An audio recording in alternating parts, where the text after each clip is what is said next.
Passion, inspiration, people, Robert Talks. Muito Cheguei. Boa noite. Muito boa noite a todos vocês. Prazer estar aqui, uma honra, uma satisfação. Eu que tenho que agradecer, porque eu sei que mesmo em meio de uma pandemia, você é um cara muito atarefado, com uma agenda assim, cheia de projetos, né? Cheia de projetos, e você me concede essa entrevista. Muito obrigado. Imagina. Muito boa noite a todos vocês que estão aí entrando nesse momento. E é isso aí. É com muito prazer que hoje a gente começa essa entrevista. Vamos começar essa entrevista perguntando, né? Quem é Alex Hash? Olha, Alex Hash é uma pessoa extremamente simples, dedicada, posso dizer que sim,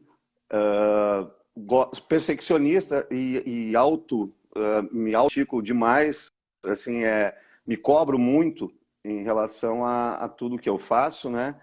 E até às vezes eu sou um pouco exagerado nesse sentido, mas sempre pensando no melhor para o resultado final, que afinal de contas é o nosso público, são as pessoas que a gente gosta, que a gente tem carinho, que a gente tem respeito, e não poderia ser diferente. A função, vamos dizer assim, da arte seria justamente chegar ao coração das pessoas. E então, o que eu prezo, né, quem é o Alex é esse cara que dedica a sua vida basicamente a realizar coisas para que os outros possam ser felizes também. Muito bom. Agora, o que muita gente não sabe, que o Alex Hash, no período da sua juventude, foi ser seminarista, foi estudar para ser padre. Conta pra gente como aconteceu isso, né? Vamos lá, eu vou deixar em suas mãos. Tá bom.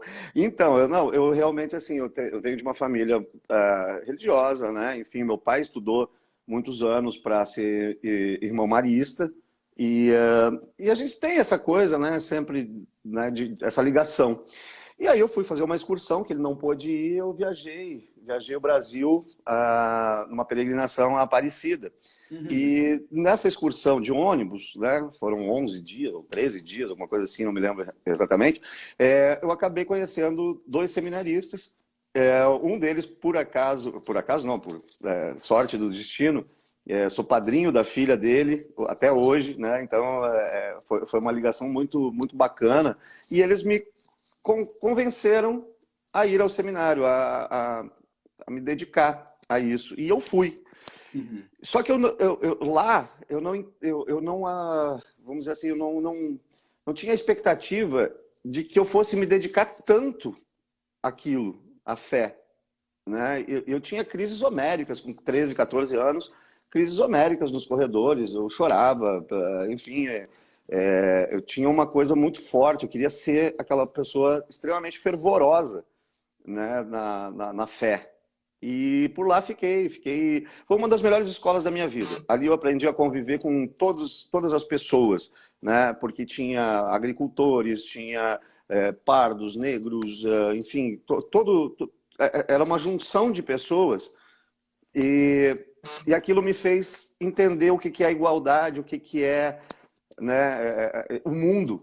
Porque você sair de casa com 13, 14 anos e morar num internato, você precisa aprender esse tipo de coisas, né? E se virar sozinho, porque a gente lavava louça para 21 pessoas, uns panelões enormes, né? No inverno, com as mãos enrugadas do frio, -2, -3, e a gente lavando louça, enfim, para aprender a servir também, né? E, então, assim, eu sempre falo que é uma das melhores escolas que eu tive. E além de também poder exercitar a própria arte de interpretar, né? Porque no seminário dava-se muita oportunidade para você fazer leituras, para você decorar textos bíblicos e encenar esses textos, né? E ficava muito bonito. Então, assim, é uma escola completa. Para mim, foi uma escola completa. Agora, qual foi a sua fonte de inspiração na arte? Né? Quando a gente fala na arte de atuar. A gente sabe que você tem uma vasta né, experiência no teatro, na televisão, mas no início, ao você assim muito jovem, como foi, né, qual foi a sua fonte de inspiração para começo? A minha fonte de inspiração foi o meu pai, né? Porque o meu pai, ele sempre foi declamador de poesia, poesia gaúcha, né? E a gente tinha um hábito muito bacana, eu e meu pai, de a gente deitar junto e escutar jogos, Uhum. principalmente em castelhano, né? Porque na época só se pegava o Grêmio na Libertadores e tal, né? Enfim, e a gente ficava na cama, agarradinho ali, escutando aqueles... E eu não sabia, obviamente, quando fazia gol, eu perguntava de quem foi, pai. Né? Só que, além disso, eu fazia questão de que ele me escrevesse os textos das poesias, e aí eu ficava decorando. E aí ele me levava, quando eles, nas reuniões do trabalho dele, né? Me levava nos bares, que eles iam jogar boliche, Uhum. e aí, lá pelas tantas, Alex, declama a poesia. E aí eu declamava, subia numa cadeira, eu com 7 anos, subia numa cadeira, declamava as poesias e ganhava guaraná e chocolate. Como Ah, cachê? o cachê. O meu cachê, meu primeiro cachê foi guaraná e chocolate. Que prazer aquilo me dava. E aí eu acho que eu tomei gosto por receber, por fazer agradar as pessoas, né? Eu sentia que eu agradava as pessoas ficavam felizes com aquilo que eu fazia. E eu acho que isso foi me motivando, né? Meu primeiro grande personagem, alguém perguntou aí, foi Perguntou. o... Ele é o pequeno Miguel, ele é um ator, jovem ator também, 7 anos de idade. Ele é que está curioso, perguntou qual o seu primeiro grande personagem? Então, primeiro grande personagem, por incrível que pareça, foi praticamente da minha primeira peça de teatro profissional, que foi As Mãos de Eurídice, Gumercindo Tavares, era um monólogo. Eu comecei errado, porque o monólogo se faz no final da vida, quando você já tem uma experiência, você já tem, né, toda uma carreira. E eu Uhum. comecei, e me apresentaram esse texto, e uma noite antes, eu havia sonhado que eu estava sozinho no palco. Eu tinha 16 para 17 anos na época. E aí, no dia seguinte, essa pessoa, o professor Jari Schirmer, que já passou, né, desse plano, e ele me apresentou esse texto, que é um clássico do teatro brasileiro e talvez a peça brasileira mais apresentada no mundo, porque Uhum. As Mãos de Eurídice foi traduzida para mais de 20 idiomas. Foi produzida em 64 pelo Sean Connery no Reino Unido. Ele nem Verdade. atuou na peça, né? Para ver a grandiosidade desse espetáculo. E aqui no Brasil, Rodolfo Maia ficou anos e anos e anos e anos, fez carreira com esse espetáculo. Então eu acho que é um espetáculo que sempre me acompanhou, esse personagem do Gumercindo Tavares. Foi com ele que eu acabei fazendo Romeu e Julieta, porque eu fiz um teste numa companhia em Santa Cruz do Sul, Grupo Aliança, e eu fiz o teste apresentando um ato desse monólogo. E o diretor disse, não, peraí só um pouquinho. Você vai ser o Romeu, de Romeu e Julieta, do Grupo Aliança. E ali, em 95, eu ganhei o prêmio de melhor ator do estado do Rio Grande do Sul com o Romeu e Julieta, mas por causa de Gumercindo Tavares. Que legal. Agora, como foi para você, né? Em 1995 aconteceu aí essa grande oportunidade, você foi aos palcos e como foi o primeiro prêmio? Que eu acho que o primeiro prêmio é muito marcante, né? Pois é, então, o que acontece? Realmente, assim, eu tinha participado de um festival antes, por isso que eu te falei essa situação de eu comecei errado, porque eu Aham. fui a um festival com 18 anos e eu fui indicado como o melhor ator daquele festival, no Salto do Jacuí. E eu não ganhei. Mas uma das juradas chegou para mim e falou assim, você começou errado. Mas o impressionante é que esse errado deu tudo certo. A gente não te premiou para não te estragar, porque você mereceria o prêmio. Então trabalhe, porque você vai ganhar muitos prêmios na sua vida. E a partir dali eu não perdi mais. Durante uma boa temporada da minha vida, todo festival que eu ia, com personagens mais jovens, claro, mas mais no meu perfil, e realmente comecei a ganhar. Então, o primeiro prêmio que eu ganhei efetivamente depois foi em Montenegro e também em 95 com esse Romeu e Julieta, porque a gente participava de eliminatórias e aí íamos para a grande final. Então, eu ganhei em 95 esse prêmio na minha cidade, onde o meu irmão nasceu, que a gente morou há muitos anos, que é Montenegro, perto de Porto Alegre. Sensacional. Como surgiu a oportunidade de ir para o Rio de Janeiro? Você largou tudo e foi se aventurar no Rio de Janeiro. Como é que foi isso? Eita! Então, tenho um amigo que chama Alex Roso, né? E sempre foi um cara que eu fazia coisas na escola, né? Apresentações, cantava, enfim, fazia fantasias, essas coisas todas. E ele me admirava, vamos dizer assim, entre aspas, né? Um fã, vamos dizer assim. Mas era muito mais amigo do que um fã, né? Propriamente. Esse cara se tornou piloto. Estava aqui em 2002, início de 2002, estava aqui em Sobradinho, ele estava morando no Rio, veio visitar os pais, e aí ele falou, cara, eu sei que você está afim de galgar outros voos aí, tem um quarto lá no Rio de Janeiro para você topa aí? Eu digo, cara, você está falando sério? Eu largo tudo mesmo e vou. E fui com a cara e a coragem. Fui de caminhão, de carona, de caminhão, me largaram na Francisco Morato, em São Paulo, com 3 malas nas costas. Dali eu peguei um ônibus para o Anhangabaú, do Anhangabaú para o Tietê, do Tietê eu peguei um ônibus para o Rio, do Rio eu peguei um ônibus para Alvorada, e na Alvorada caminhei 1,5 km no sol com as malas. 3 dias depois de viagem, eu consegui chegar à casa do Rio de Janeiro, onde permaneci por 18 anos no Rio de Janeiro, naquele lugar 4 e depois no outro lugar 15 anos. Quase 19 anos, né? Qual foi sua primeira proposta no Rio de Janeiro? Eu não sei se eu dei muita sorte no Rio, porque ele morava justamente muito próximo a um shopping. Uhum. E esse shopping estava inaugurando. E ele tinha por política, é um shopping aberto, de ter um grupo teatral se apresentando lá de quinta a domingo. E aí eu prontamente fui fazer um teste. E uma semana depois eu estava trabalhando na companhia. A companhia estava fechada, mas um ator acabou saindo e como eu tinha feito o teste, tinha sido aprovado, eu acabei assinando carteira de trabalho um mês depois da minha chegada no Rio de Janeiro. Porque a primeira noite, eu cheguei com um dinheiro meio contado, a primeira noite eu gastei 10% do que eu tinha levado. Aí eu pensei, gente, se eu continuar nessa tocada, eu não vou durar 20 dias no Rio de Janeiro, né? E aí comecei a fazer cálculos. E aí sim consegui permanecer aí esses quase 19 anos aí, trabalhando com grandes amigos, grandes pessoas, enfim, uma história muito bacana que eu tenho, uma relação muito bacana que eu tenho com o Rio de Janeiro. Pois é, gente.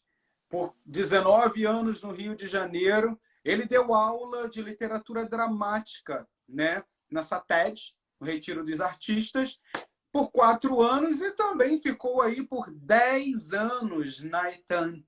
Como foi esse processo, né? Porque muita gente, muitos alunos passaram ali por você. Como foi essa experiência? Então, dar aula era uma coisa que me fugia muito, assim, era uma coisa muito distante da minha realidade, né?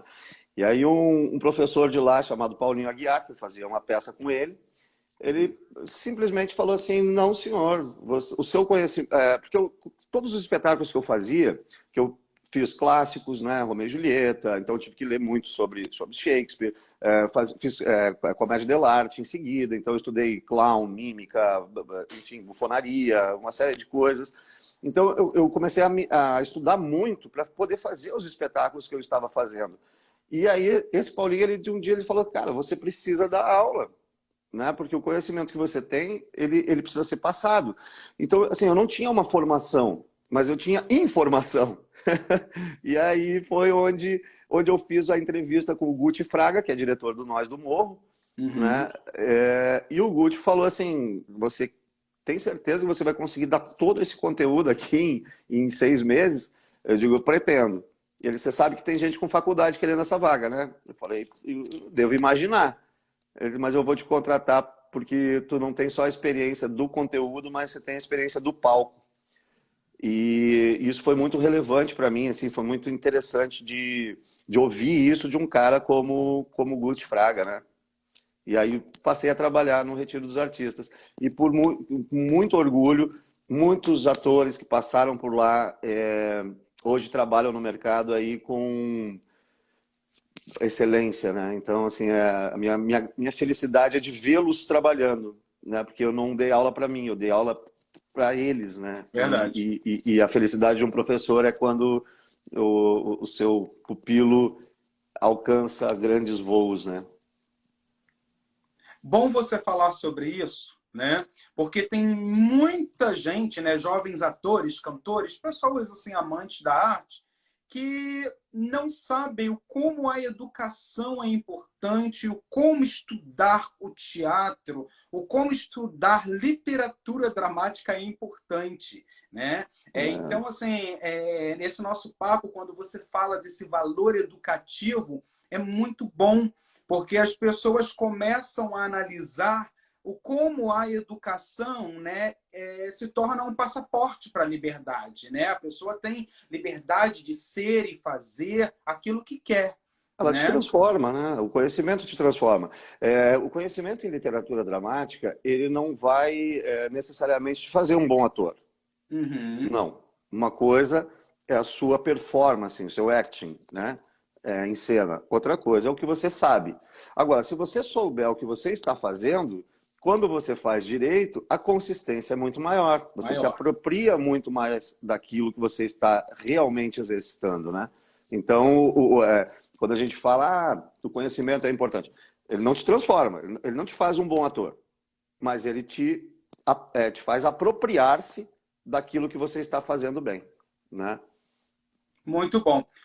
Gente, a primeira aparição dele na Rede Globo, né, na TV, na telinha, onde marcou ali muita gente, foi na novela Senhora do Destino. Depois da Senhora do Destino, ele já participou de mais de 40 produções dentro da própria emissora. E assim foi, né? Passou por Senhora do Destino, O Sétimo Guardião, Caras e Bocas, Força do Querer, Deus Salve o Rei, Babilônia, Éramos Seis, e sempre contracenando com os atores principais, né? Você sempre teve aí essa... Conta pra gente, vamos voltar na Senhora do Destino, né? Qual foi o impacto de aparecer, dessa primeira aparição na Senhora do Destino? O Alex pensando, né, analisando aquele menino que veio lá de Sobradinho e aí aparecendo nas telas da TV brasileira. Bom, não caía a ficha, né? É muito difícil você dimensionar isso, né? Eu estava no Rio e aí um nome muito querido do Brasil, que é a dona Mara Dias, a mãe da Carla Dias, né? Uhum. Eu fazia um espetáculo com a Carla na época, e aí ela pegou um DVD meu e levou para a TV Globo, né? E aí me chamaram realmente para fazer o porteiro da pousada lá da Nazaré, quando ela veio para Porto Alegre. E aí eu fui e fiz, prontamente fiz. E assim, e até teve um dia que eu tinha uma segunda diária e eu queria vir para casa, porque eu queria estar aqui no Natal. Foi no final de ano de 2005, eu acho, 2002, 2005, 2004, 2005, não me lembro agora exatamente. E acabei que eu antecipei a minha cena, porque eu falei pro produtor, não, o cenário tá montado, deixa eu lá fazer. É só uma fala que eu tenho, eu tô sozinho em cena, deixa eu lá fazer. Aí o cara ia pendurar essa cena pro dia seguinte ou para outro dia. Eu falei, não, deixa eu fazer hoje mesmo, né? E porque eu queria sair dali, pegar um ônibus e vir para Sobradinho. Então, quando apareceu no dia 20 de dezembro daquele ano, que é aniversário do meu pai. Então, foi um presente pro meu pai. Eu fiquei muito feliz por ser eu nem pensei na repercussão que isso ia ter, mas a repercussão realmente foi algo estrondoso, assim. As pessoas... que, em geral, as pessoas pensam que o artista ele só é artista quando ele aparece na televisão. E, na verdade, não é isso. Eu tinha todo um trabalho já para poder chegar, né, à televisão, vamos dizer assim. E era um sonho que eu tinha quando saí daqui, há muitos anos antes, e que todo mundo me chamava de maluco. Só que aí o maluco não era tão maluco assim, porque era possível eu chegar onde eu acabei chegando, né? Eu não consegui, nunca fiz teste para poder participar de uma novela inteira, por exemplo. Nunca me chamaram para participar de uma novela inteira, né? Surgiu até um convite em 2017 para eu fazer os 2 ou 3 meses finais de uma novela, mas eu ia para a Suíça com a peça Violetas, né? E aí, naquele meio tempo, eu não poderia estar de volta nessa novela, né? Mas foi a única vez. Então, assim, como eu falei, como você disse, eu participei de muitas novelas, fazendo um capítulo, né? Uma cena, enfim, e contracenando realmente em geral, né? Não vou dizer sempre, mas em geral, com os protagonistas, né? Então, é chegar e não tremer, né? Porque a gente treme. Né? Você entra numa Central Globo de produções, onde você vê todas as pessoas que você admira, e dali a pouco você tem que jogar de igual para igual, né? E no mesmo nível, porque você precisa dar continuidade àquela história. Então você não tem como fraquejar. Então você chega ali e diz assim, cara, desculpa, você é o Tony Ramos, mas eu vou ter que te encarar como colega, sabe? Não queria encarar você como colega, porque Simples eu queria te assim. abraçar, te pegar nas bochechas e dizer assim, cara, você é muito incrível. Mas o fã tem que sair, né? E você conseguir realmente, com toda a generosidade de muitos deles, enfim, poder dar andamento em alto nível de uma cena com um protagonista, né? Como a Juliana Paz, incrível. Pousou uma mosca no meu olho, e ela dando o texto totalmente né, dramático, o texto. Ela disse, não vou falar onde é que está o meu marido, não sei o que, não sei o que. Gente, tem uma mosca no olho dele. Parou assim. Parou Para tudo! Para tudo. Gente, ela disse, não vou entregar o meu marido, não sei o quê. Gente, tem uma mosca no olho dele. Para. Mas muito, muito bacana. São as histórias de Legal, bastante bastidor, história né? para contar, né? São momentos incríveis. Bom, não parou por aí. Você logo, logo já estava viajando ao lado da nossa querida Ana Rosa Correia, né? Nos palcos apresentando Violetas na Janela, de Zíbia Gasparetto. Conta para mim um pouco dessa emoção. Então, como eu falei no início, né? Contei a minha história no seminário. Sou de formação católica, né? E o livro Violetas na Janela é um best-seller do Espiritismo. Então, quando me apresentaram através da Tânia de Moraes, que era a dona da escola que eu dei aula há muitos anos, ela era amiga, uma vedete incrível da televisão, e conhece muito a Ana Rosa, e a Ana Rosa solicitou a ela alguns nomes, e eu fui cogitado, óbvio, e acabei fazendo o teste com a Ana, e a Ana me aprovou. E ela me passou o texto. Eu olhei o texto e eu falei, eu não acredito nisso. Né? Não faz parte da minha doutrina espiritual. Porém, o que acontece? O profissional tem que entrar em cena também. Que é o quê? Eu preciso me desafiar. Eu preciso entender isso daqui, e se eu fizer este personagem, eu vou estar saindo da minha zona de conforto, do que eu acredito, das coisas que eu sei, das coisas que eu... Né, e tal, enfim, e vou realmente fazer um personagem que foge muito ao que o Alex é. E assim foi. E aí acabei aceitando, então, o convite da Ana, e hoje tenho um conhecimento muito, muito mais aprofundado e um carinho, vamos dizer assim, uma proximidade hoje com isso, né? Que me faz pensar muito mais além, né? E entender muitas coisas que eu não entendia, né? Porque a gente não entende tudo, então a gente vai realmente evoluindo nesse sentido. E isso enquanto texto, né? Só que enquanto cena, trabalhar com Ana Rosa Correia é um privilégio, né? A diva da televisão brasileira, enfim, do teatro, do circo, uma dama que a gente tem o prazer, o privilégio de estar contracenando. Por mais cansada que ela... Ana Rosa é um exemplo De tipo assim, eu estou cansado hoje. Eu olho para Ana Rosa e digo, não, eu não posso estar cansado, não posso, eu não tenho esse direito.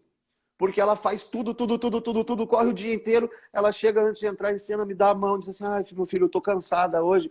Aí ela pega, ela tem que entrar em cena, ela dá uma reboladinha ali no bastidor e ela entra plena.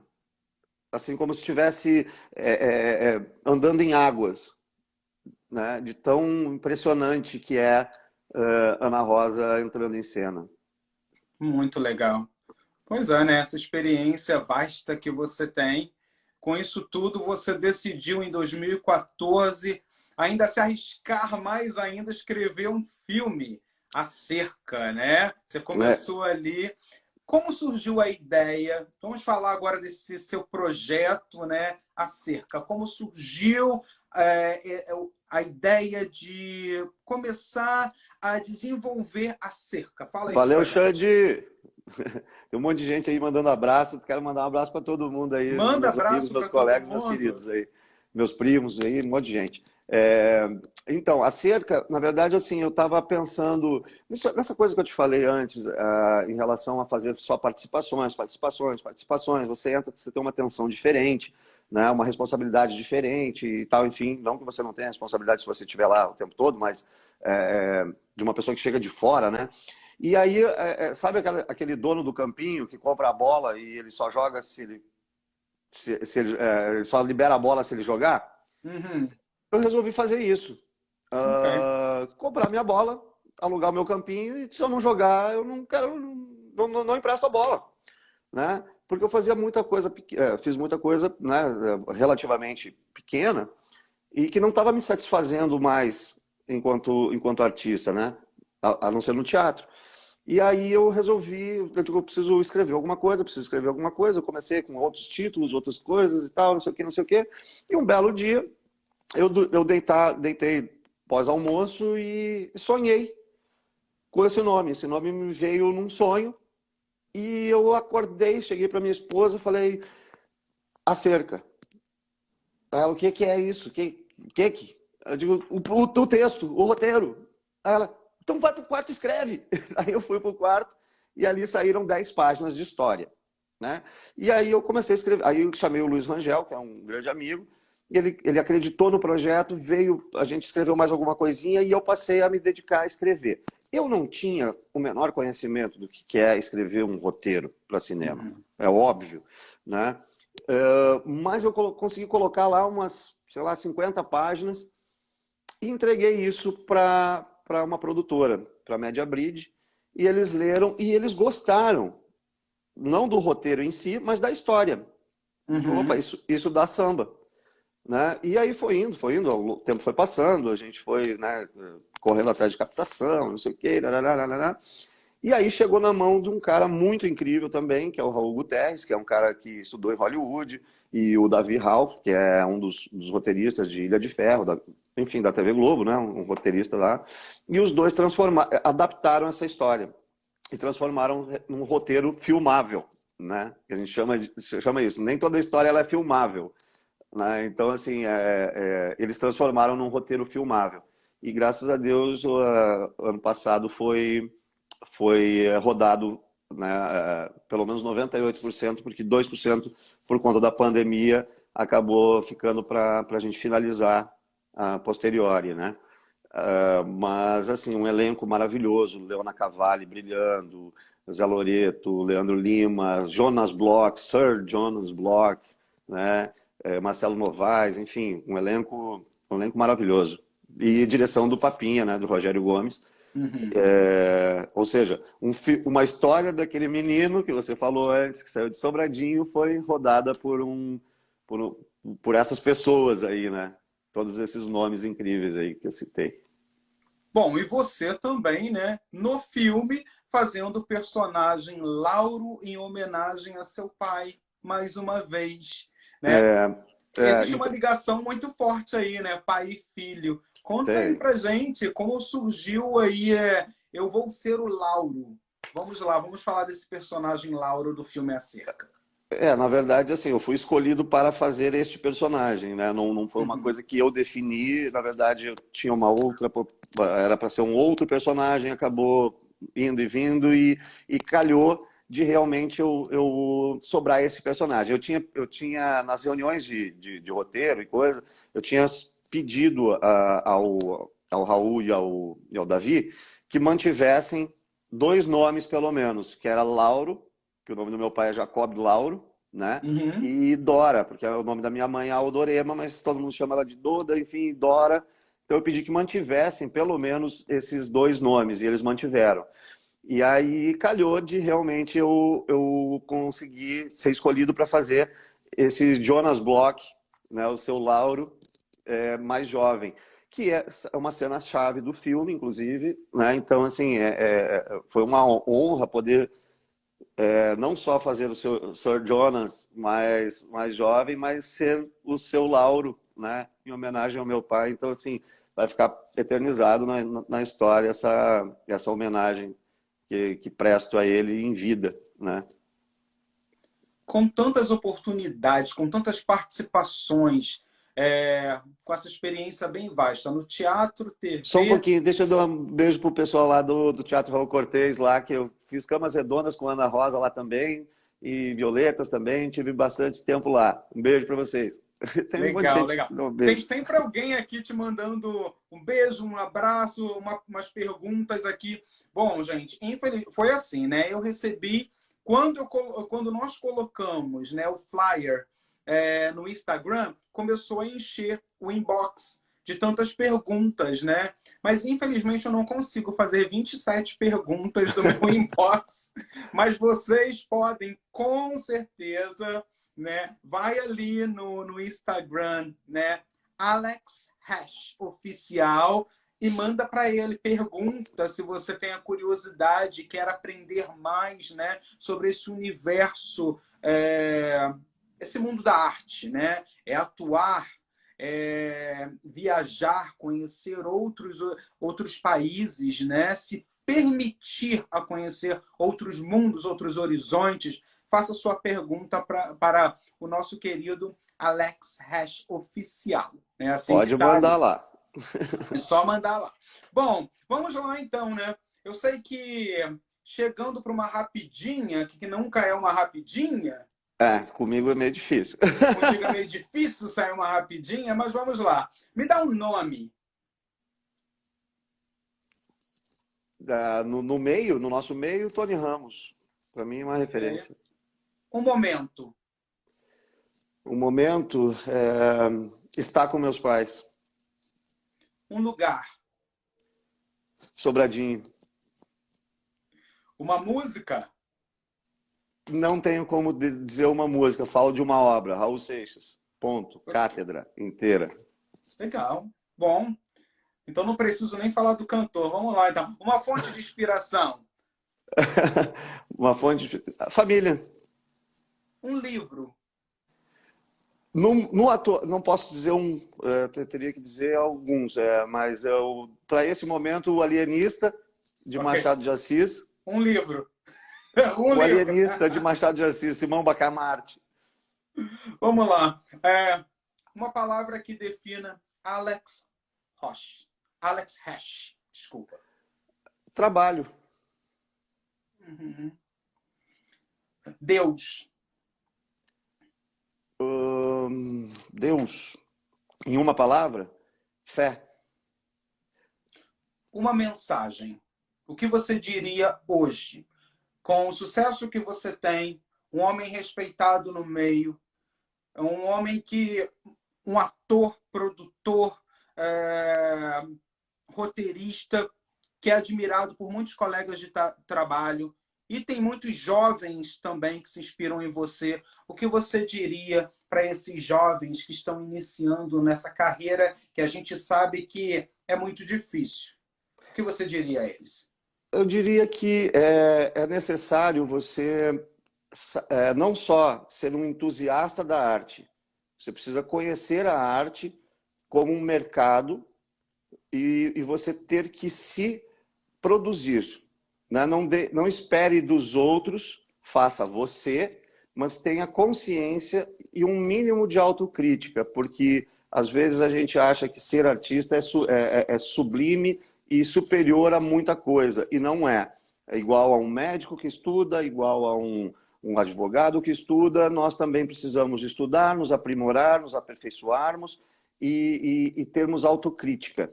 Não achar que tudo que a gente faz é arte. Não, tem umas coisas que são besteira, arte mesmo, né?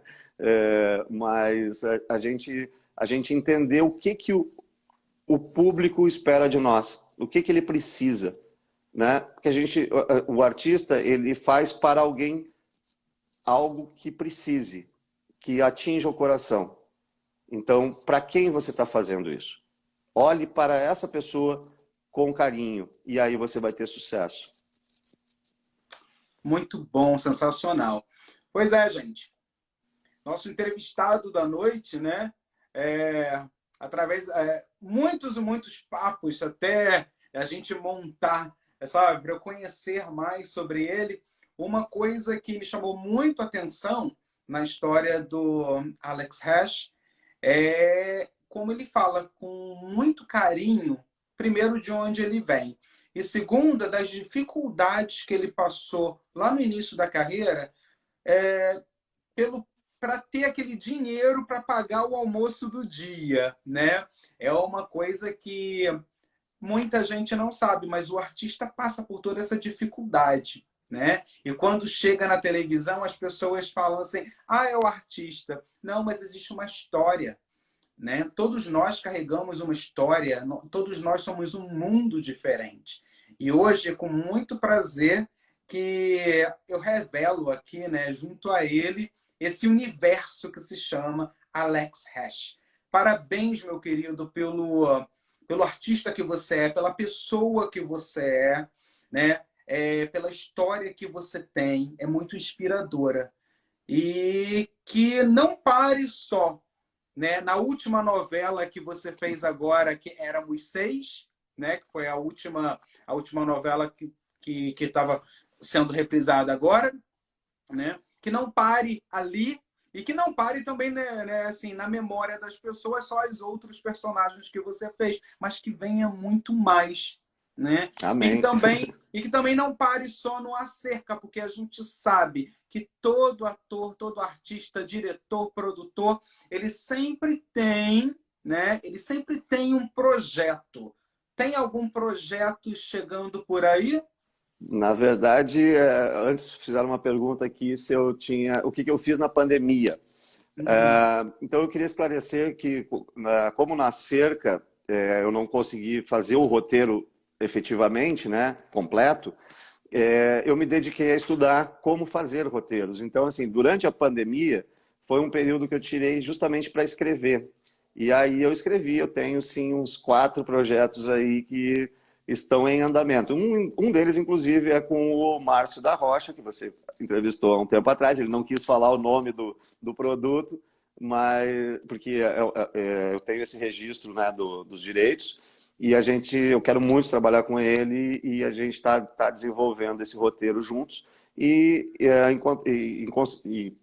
posterior, eu tenho já outras novidades em breve, aí, se Deus quiser. Eu estou esperando a Biblioteca Nacional reabrir, porque a gente precisa registrar as obras antes de poder até anunciá-las, né, para não correr o risco de plágio ou coisa parecida.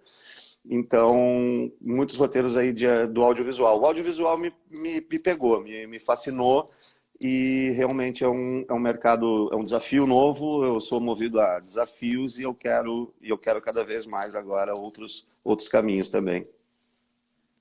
Muito bom.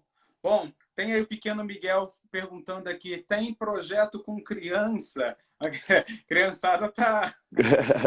Com criança ainda não, mas não é uma coisa que está muito distante, não, porque eu sou padrinho de uma ONG aqui na minha cidade, chamada Arte e Cidadania, e que faz um trabalho incrível lá, e quero poder utilizá-los, sim, se em breve, criando uma história, alguma coisa que venha a surgir, com certeza eu vou para esse caminho também.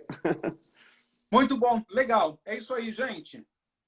Primeiro, eu quero agradecer, né, a você pela oportunidade de estar aqui de frente, contando a sua história. Muito bom, muito inspiradora. E que muitos, e que você venha fazer assim, vários projetos assim que venha trazer mais e mais sucesso para a sua vida. Obrigado pela diferença que você faz na nossa arte brasileira, não deixando morrer, não deixando cair, acreditando, né? E eu acho que essa sementinha que você trouxe hoje do acreditar, ser perseverante naquilo que você quis e que você acredita, é isso aí que é muito importante, né? Essa chave, acreditar é a melhor coisa dessa vida, né? E quando a gente realiza, o gostinho de realizar, com certeza, é maravilhoso, né? Parabéns. Com certeza. Parabéns.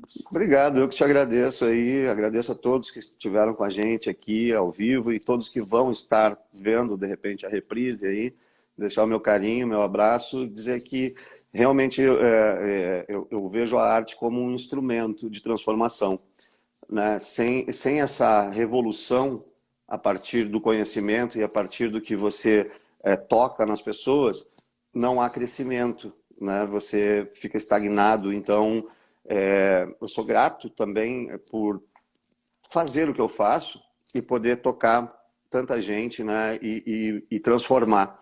Então, eu te agradeço pela oportunidade também. Você é uma pessoa incrível Prazer, obrigado. e enfim, é uma honra estar aqui. E espero que as pessoas tenham gostado aí desse bate-papo. Pena que já acabou. Pena que já acabou, é isso mesmo, gente. Olha, o Instagram é muito rápido, o tempo passa voando, né? O tempo passa voando. Mas, Alex, muito obrigado, meu querido. Muito boa sorte, mais trabalho, mais sucesso para você e que você continue trilhando esse caminho com excelência, desenvolvendo esse trabalho que você sabe como fazer muito bem. Parabéns, muito obrigado a todos vocês que estão aí nos assistindo. Toda terça, todo sábado vocês entram, estão sempre procurando saber quem é a próxima pessoa que está vindo por aí, mas fica no segredo. E eu volto no sábado. Alex, sucesso para você, um Beijo. forte abraço e é isso aí. A gente se vê em breve. Até a próxima entrevista. Até mais. Robert Talks.